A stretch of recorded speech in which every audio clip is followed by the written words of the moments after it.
the sound of knees dragging across sacred marble. October 30th, 1501. You're sitting in the private apartments of the Pope. You can't move, you can't speak. Your wine cup trembles in your hand, but you don't dare set it down, because setting it down means admitting this is real. Around you, cardinals in scarlet robes stare at the floor. Some are praying, some have closed their eyes entirely.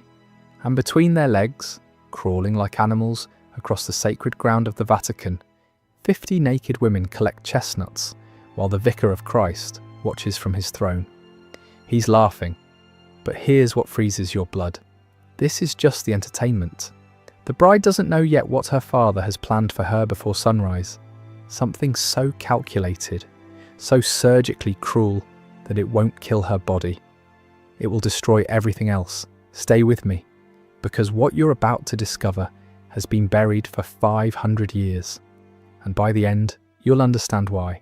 This is the story of Lucrezia Borgia, and the night that should have damned the Vatican forever. If this story grips you, drop a like.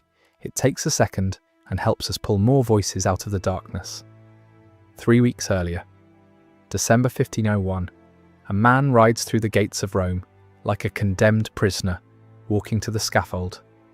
Alfonso d'Este, heir to the Duchy of Ferrara, 25 years old, from a family that has ruled northern Italy for generations, and he's terrified. You're riding into the most powerful city on earth to marry a woman whose last 2 husbands are dead. The first was declared impotent, publicly humiliated, discarded when he was no longer useful. The second was stabbed on the Vatican steps. When he survived, her brother sent men to strangle him in his bed, while Lucrezia screamed and pounded on the door. That was 18 months ago. Now it's your turn. Alfonso tried everything to escape. Excuses, delays. His father begged the Pope to choose someone else. The response from Rome was simple: accept the alliance or watch Cesare's armies reduce Ferrara to ash. So here he is. The reception is designed to break him. Pope Alexander VI receives him in the throne room. 69 years old, corpulent, radiating power, like heat from a furnace. His eyes scan Alfonso the way a butcher examines livestock. To his right stands Cesare Borgia, 26, cardinal turned general, the man who strangled Alfonso's predecessor. He doesn't speak during the entire reception. He just watches, a faint smile at his lips, like a cat that's already decided when to strike. For 3 weeks, Alfonso endures humiliations disguised as celebrations, banquets where he's seated next to courtesans while cardinals smirk, hunting parties where Cesare demonstrates his marksmanship, receptions where the Pope jokes about his dead predecessors. Every night, Alfonso writes letters to his father that he knows are being read, and wonders which day will be his last. Then comes the wedding, the papal chapel, golden walls reflecting, candlelight, frescoes of saints and angels looking down on the assembly, the smell of incense so thick it coats your throat. Pope Alexander VI officiates personally. His voice echoes through the chamber as he speaks the sacred words that will bind his daughter to her third husband. Alfonso stands at the altar. His hands won't stop shaking.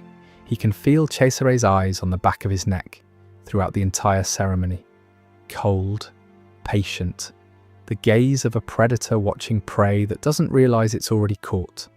And beside him stands Lucrezia, 21 years old, golden hair arranged in elaborate braids, threaded with pearls, a gown of silk and gold worth more than most Italian villages. She's beautiful in a way that almost hurts to look at. But her eyes are what stop you. They're empty, not sad, not angry, not frightened, just vacant, like someone who left their body years ago and never fully returned.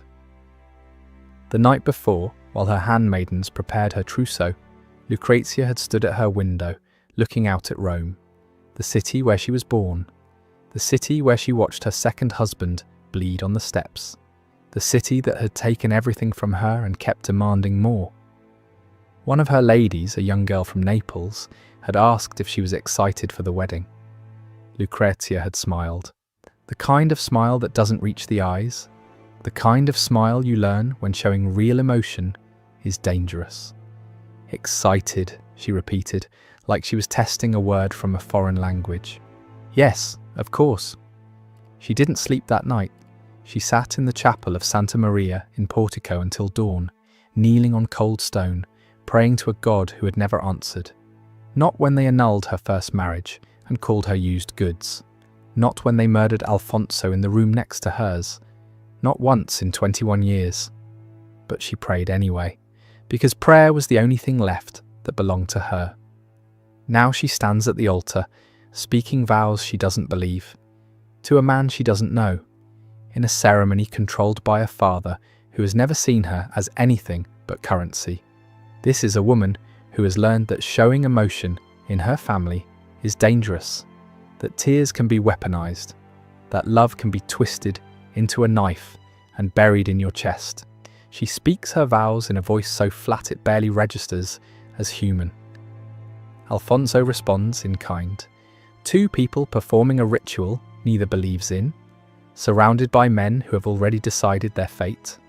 The rings are exchanged, the Pope pronounces them married, and then Alexander smiles, that wide, predatory smile, and announces that now the true celebration can begin. The guests are led to the Borgia apartments for the wedding feast. The doors close behind them. Guards take position at every exit, and Lucrezia feels something she hasn't felt in years. Not fear, she's beyond fear, something colder. The certainty that her father is about to teach her a new lesson, and whatever it is, she will survive it the way she survived everything else, by going somewhere inside herself where they can't reach, by becoming empty before they can empty her. The feast begins like any aristocratic wedding. Roasted peacock with gold leaf, mountains of exotic fruits, wine that costs more per bottle than a peasant earns in a year. Musicians play. Poets recite verses praising the bride and groom. Laughter echoes off the painted walls.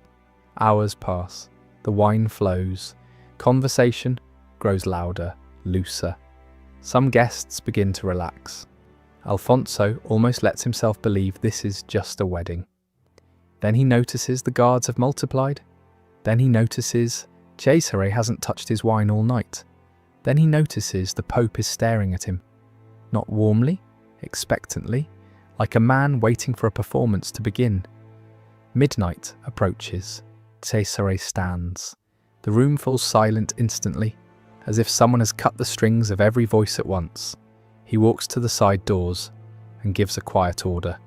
The doors open. 50 women enter the hall. They're dressed in magnificent gowns, velvet and silk, adorned with jewels that catch the candlelight. These aren't common prostitutes. These are Rome's elite courtesans, women who normally serve cardinals, ambassadors, the highest levels of power. But their eyes are wrong, wide with fear, darting toward the exits that are blocked by armed guards.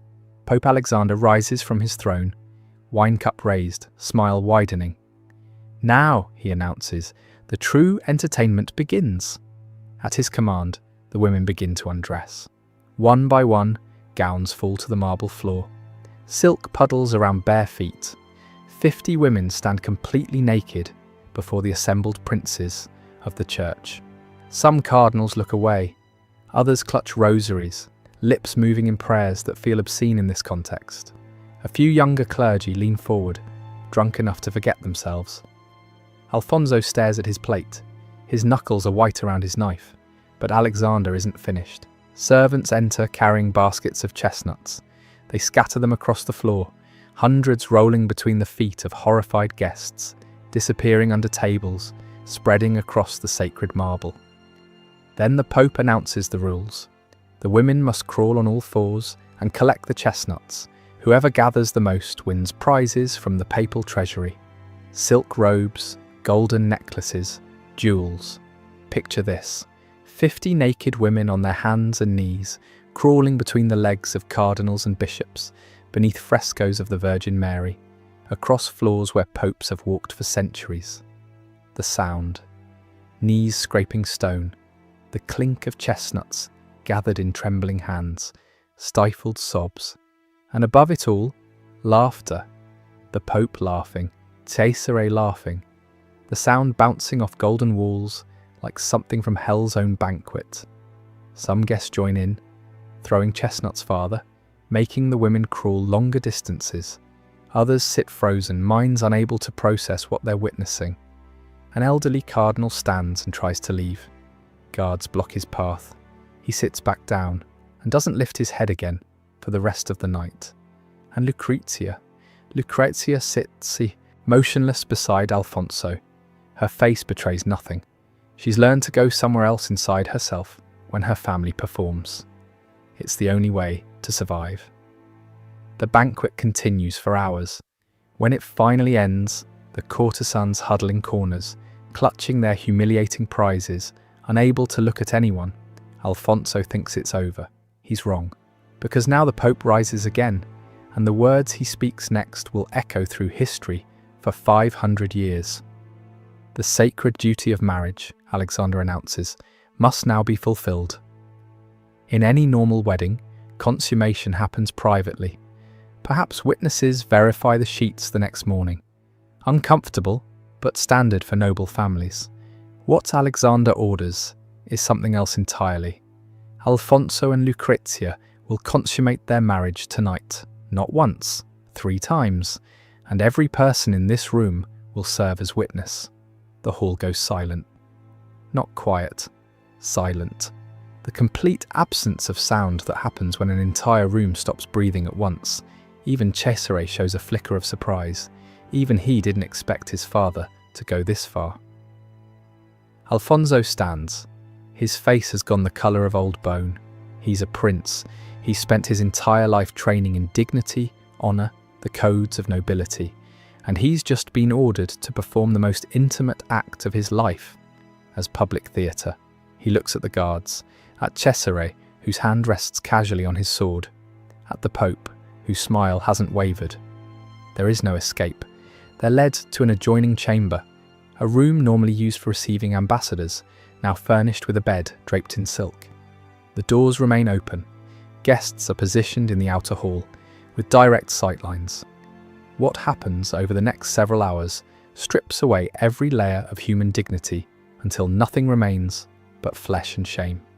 Alfonso, psychologically shattered, surrounded by armed men and watching eyes, consummates the marriage. His movements are mechanical. His mind has retreated somewhere far away. Lucrezia lies beneath him, eyes fixed on the ceiling, silent, still. She survived 2 husbands. She knows how to separate her soul from her body, how to become an empty vessel until the storm passes. But here's what breaks you. Afterward, Cesare personally enters the chamber. He inspects the evidence with clinical detachment. Then he announces, loudly enough for everyone to hear, that the first consummation has occurred, and he orders them to wait 1 hour and repeat it. 1 hour, imagine that hour. Alfonso sitting on the edge of the bed, unable to look at his wife. Lucrezia lying motionless, staring at nothing. The murmur of voices in the outer hall, servants refreshing wine for guests who can't leave, and the knowledge that in 60 minutes it begins again. The second consummation happens around 2 a.m. Both of them are operating in states of complete dissociation now. Bodies moving without minds attached. Humanity switched off because the alternative is madness. In the outer room, cardinals murmur prayers that taste like ash. Courtesans, who were humiliated hours earlier, weep silently for Lucrezia. Even the guards shift uncomfortably, but no one intervenes, no one speaks, no one does anything, because the Pope commands it, and the Pope speaks for God. Then comes dawn. First grey light touching the windows of the Borgia apartments, and Alexander orders the third and final act. When it's complete, Cesare announces triumphantly that the marriage is now sealed 3 times over, absolutely irrevocable under church and secular law. No annulment possible, no escape clause, no way out. The Pope raises his wine cup for a final toast. Alfonso sits at the edge of the bed, head in his hands, his entire body trembling. He'll return to Ferrara a broken man. He'll never speak of this night. Not to his family, not to his children, not to anyone. Ever. And Lucrezia lies still in her wedding gown, eyes open, seeing nothing. Her soul has retreated so far inside that it may never fully return. They wanted to destroy her while she kept breathing. They succeeded. Here's where we need to stop and ask a question that most histories ignore. How? How does a family become capable of this? Because nobody wakes up one morning and decides to destroy their own daughter in front of 50 witnesses. That kind of cruelty is built, layer by layer, year by year, until the monster in the mirror is all they've ever known. Fort Line 31, Spain, a boy named Rodrigo is born into the Borgia family. Minor nobility, respectable, but nothing special. Then his uncle becomes Pope. Overnight, everything changes. The Borgias aren't Spanish nobodies anymore. They're the family of the most powerful man in Christendom. Rodrigo is brought to Rome at 16, and what he finds there reshapes his soul. The Italian nobility despises them. They call the Borgias foreigners, Spanish dogs. At banquets, Rodrigo watches cardinals whisper behind their hands.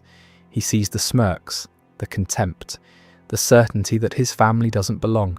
Something hardens inside him. He learns that in Rome, virtue is performance. The men who preach humility own palaces.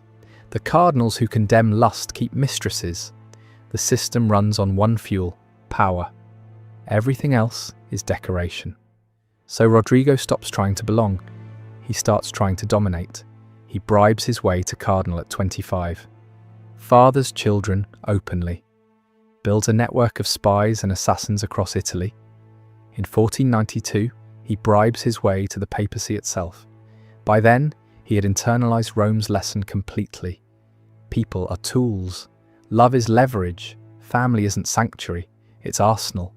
Cesare was his blade. Trained from childhood in violence and showing no mercy. Cardinal at 18. Not from faith, but utility. When military power became more valuable, he abandoned his robes without thought. Conquered cities, murdered rivals in their beds, poisoned dinner guests. Machiavelli watched Cesare and thought, this is what a perfect prince looks like. But Lucrezia was the renewable resource. From the moment she could understand language, Lucrezia learned her value wasn't who she was. It was who she could be married to. Her beauty wasn't a gift, it was an asset to catalogue. First marriage at 13. Giovanni Sforza. By 1497, the alliance was useless. The Borgias needed an annulment. The grounds? Giovanni declared impotent, publicly, humiliatingly. A lie so obvious all Italy laughed, but no one contradicted. Lucrezia learned, your body belongs to the family. Your reputation belongs to the family. Even truth belongs to the family. Second marriage, at 17, Alfonso of Aragon. And here's the cruel part, she actually loved him.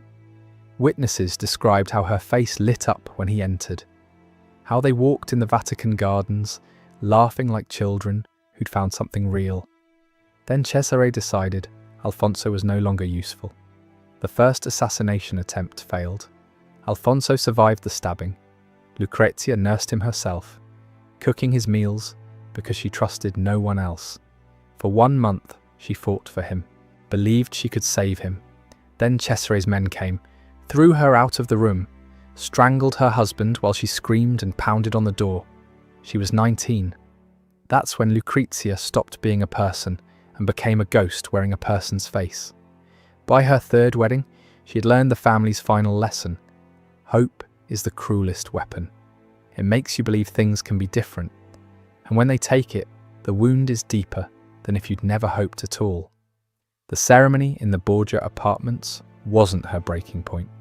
It was just the most public performance of a destruction that had been happening her entire life. Within days, news of the wedding spreads across Europe like plague. Ambassadors send encrypted dispatches to Venice, Florence, Milan, Paris. The reports are read with horrified disbelief. The Venetian ambassador writes, "What has occurred in the Vatican surpasses anything from the darkest days of the Roman Empire." But here's what happened to the people in that room. Pope Alexander VI died 2 years later, possibly poisoned. An ironic end for a man who poisoned so many others. Cesare Borgia lost everything the moment his father's heart stopped. He died in 1507, ambushed in Spain, his body torn apart and buried in an unmarked grave. The machine they built consumed them both. And Lucrezia? Lucrezia lived another 18 years. The journey to Ferrara took a month. Witnesses described her as silent, staring out the window at landscapes she didn't seem to see. She didn't speak for the first 3 days. She moved in with Alfonso, who could barely look at her. Their marriage existed in permanent winter. They shared meals in silence. They produced heirs out of duty. The weight of that unspoken night hung between them like a wall neither could climb. But Lucrezia refused to disappear. She threw herself into charity, walked among the common people, patronized artists and poets. She became, against all expectations, beloved by Ferrara. They called her La Buona Duchessa, the Good Duchess. She had 8 children. She ran her husband's court. She earned respect through actions, not birthright. But her ladies reported she woke screaming from nightmares, that sometimes her eyes would go distant mid-conversation, that she spent hours kneeling on cold chapel stone, praying to a god who had never answered. She never returned to Rome, not once in 18 years. She died in 1519, giving birth to her last child. 39 years old. Her final words, "I am ready to finally be free." Free. So why does this story matter 500 years later? Because it's not about the Borgias. It's about the architecture of destruction. The way systems built to protect become instruments of annihilation. The way power, when it answers to nothing, turns on the people closest to it. The night of October 30th, 1501 wasn't an aberration. It was the logical conclusion of absolute authority. When the Pope himself orchestrates something like this, surrounded by cardinals who do nothing, it proves something terrifying. The corruption wasn't a flaw. The corruption was the system. The Vatican tried to bury this story. Records destroyed. Burchard's diary hidden for centuries. But here's what they didn't understand. You can burn documents, silence witnesses, rewrite histories, but you cannot erase what people carry inside them. And you cannot kill what gets carved into stone. Johann Burchard wrote his account knowing it might cost him everything. He wrote anyway, because some truths are too heavy to carry alone, because silence makes you complicit, because the dead deserve witnesses. 500 years later, we found his words. Lucrezia Borgia was meant to disappear. A footnote, a transaction. Instead, she outlived them all. Her father died by poison, possibly his own. Her brother was torn apart in Spain. The machine consumed them both. But Lucrezia built a life from wreckage, raised children who never knew that night, became La Buona Duchessa, died not as a Borgia, but as something she made herself. They wanted to destroy her, while she kept breathing. She kept breathing anyway, and that's the lesson that echoes across centuries. Power can take everything. Your body, your dignity, your hope. It can turn your family into executioners, and your wedding night into a grave. But it cannot take the part of you that chooses to survive. It cannot touch the place where you decide who you are. It cannot reach the voice that says, even in the darkest room, I am still here. That's what Lucrezia held on to, through every horror, for 18 years until her final breath. I am still here, and 500 years later, so is her story. If this reached you, subscribe. We dig into the chapters history tried to erase, because the past isn't dead. It's waiting in the dark, waiting for someone to remember.